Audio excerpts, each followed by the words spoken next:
Pilipino. Speaker, pwede bang dagdagan nyo kami? Kasi ganito, ganyan-ganyan. Oo. And yung Kuntsabahan, alam nyo, this is the first time, sabi ko sa inyo, 20 years na ako sa, sa gobyerno, started with the Senate. Never have I seen such pamamalakad of the GAA preparation, the GAA In fact, meron pang naninot, and I am very happy Supreme Court did this, kahapon. Sinabina nila ngayon yung SARO. SARO is the Special Allotment Release Order. Kasi ito yung final kanino ba napunta talaga yung pera? Like the unprogrammed funds, kanino nila ibinigay, and you will see it in the SARO. So, hail to the Supreme Court! You truly are the guardians of the Filipino people for sending a subpoena, para sa submission of the SARO. Another thing na ginawa nila ng kongresong ito under the administration of Marcos is the creation of the small committees after the BICAM, which has never been done in the history of the Philippines. And yes, di ba, attorney, it does not have a legal basis. And ang sabi sa atin ng ating mga kaibigan, in the small committee sessions, laging present si Secretary Pangandaman. Which tells us na yung ano bang nangyari nila sa small committee report, doon sila di ba? Kasi naalala nyo na may mga blank pages. There were blank pages doon sa BICAM report. At doon nila tinira sa small committee report kung paano nila nadagdagan itong mga budget na hindi nararapat. So, ang tanong natin sa taong bayan, papayag ba tayo na ganito, na binubudol ang ating mga taxes? Hindi! Hindi, siyempre. Siyempre hindi, Kaasya. Walang ganon. Gusto ko po sanang pasalamatan ka sa iyong pagpapahayag. Masyado kang magpasabog, unti-unti lang. Hindi lang. Kasi sa totoo lang, huwag ka magmadali. You are invited. Kailangan magmadali kasi. Sandali lang. Ito, Kaastra, kung may constitutional defect ang GAA, sino ang unang maapektuhan? Ang gobyerno ba? O ang taong bayan? Ang taong bayan, siyempre. Sige, i-discuss mo yan. Oo. Bakit kapag, ito na nga, di ba, the Maleta legacy. If there is one legacy that this administration is leaving to the Filipino people, it's the Maleta legacy. Bakit nga ba napakahalaga na dapat hinihir ng Blue Ribbon Committee ang Maleta? Because lahat ng maleta na isinakay nila sa mga chopper at mga eroplano, it was supposed to be served para sa mamamayang Pilipino. May krisis tayo ngayon sa langis. Ano ba yung kanilang mga confidential funds at yung mga ninakaw nila? Dapat wala tayo. You know, the Philippines is not poor, but we have poor leaders. Poor na karakter, poor dahil inuuna nila yung mga sarili nila at hindi ang taong bayan. Very rich. Very rich ang bansa. Pero poor yung puso. Some leaders, very rich. Alam mo, Kaasta, naging official ka ng gobyerno. Even me. Alam natin yung mga kalokohan na yan. Kaso kapal. They can take it. Pero yun mo, they are not affected of yung pagtaas ng fuel. Why? Lahat naman yun, re-reimburse kahit gawin nila 1,000 per liter yan. They don't care, my God. Yun ang talagang nakakapalulo. Gusto kong balikan natin at pag-usapan ka, Astra, no? Total, ang galing mong mag-urok eh.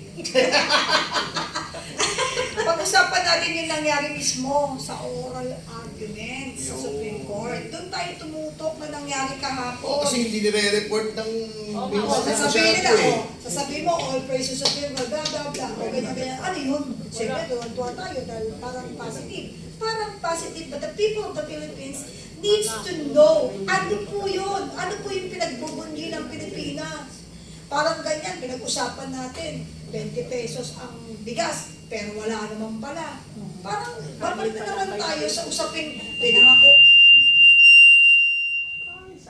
Pati yung sound system.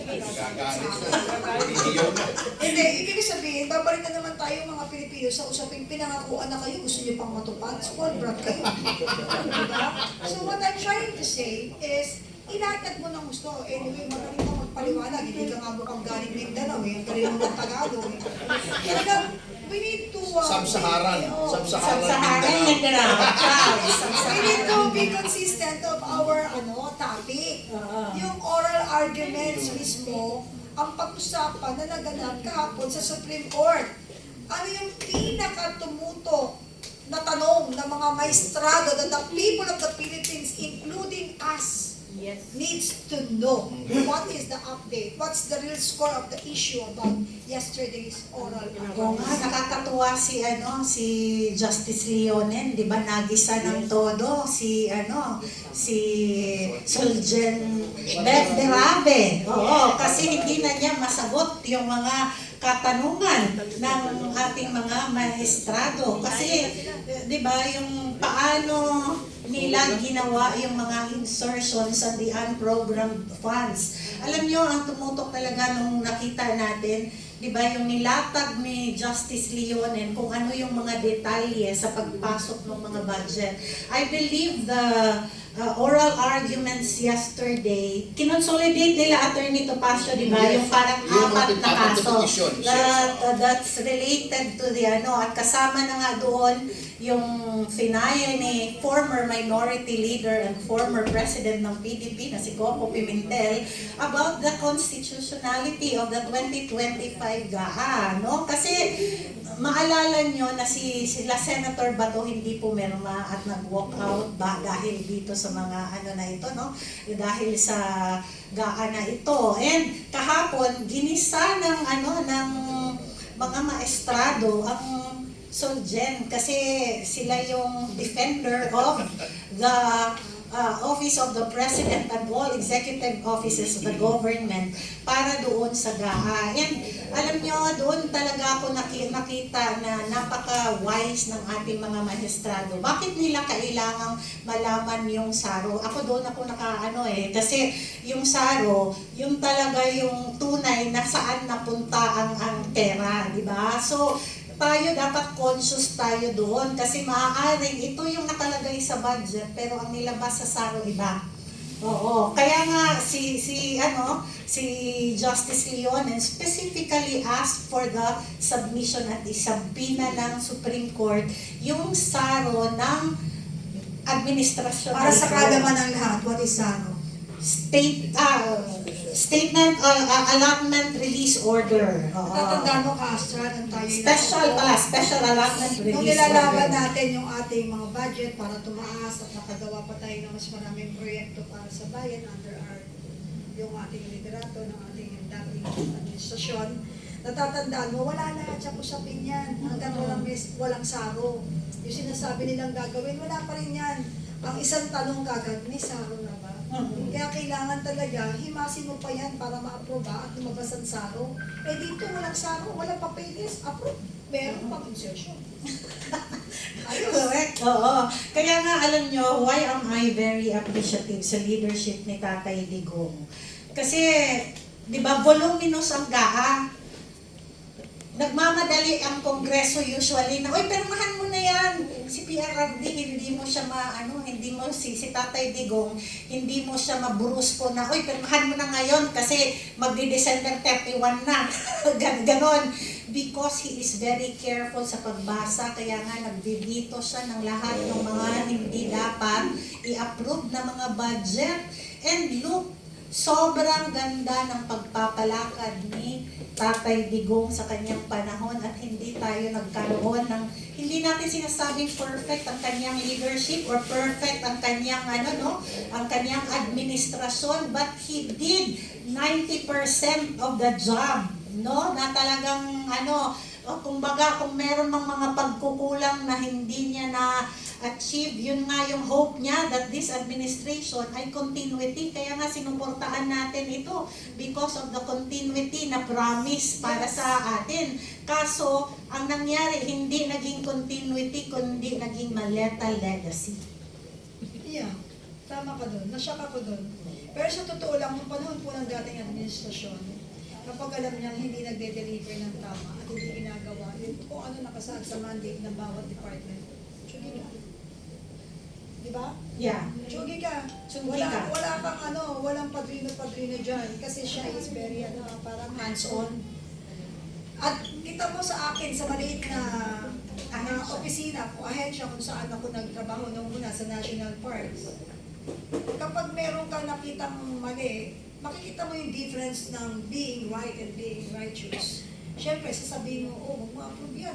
Huwag ninyo ano yan. O huwag nyo isama sa bidding yan. Yan, huwag nyo isama yan. Why? Saka nakakita ang bumbilya, itagwat 16,500 ang isa.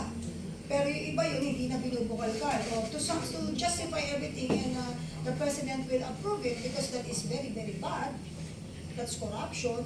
Yun lang, sabi ko kasi po, ito po kasi parang abuso, ganyan-ganyan. O, very good, huwag isali.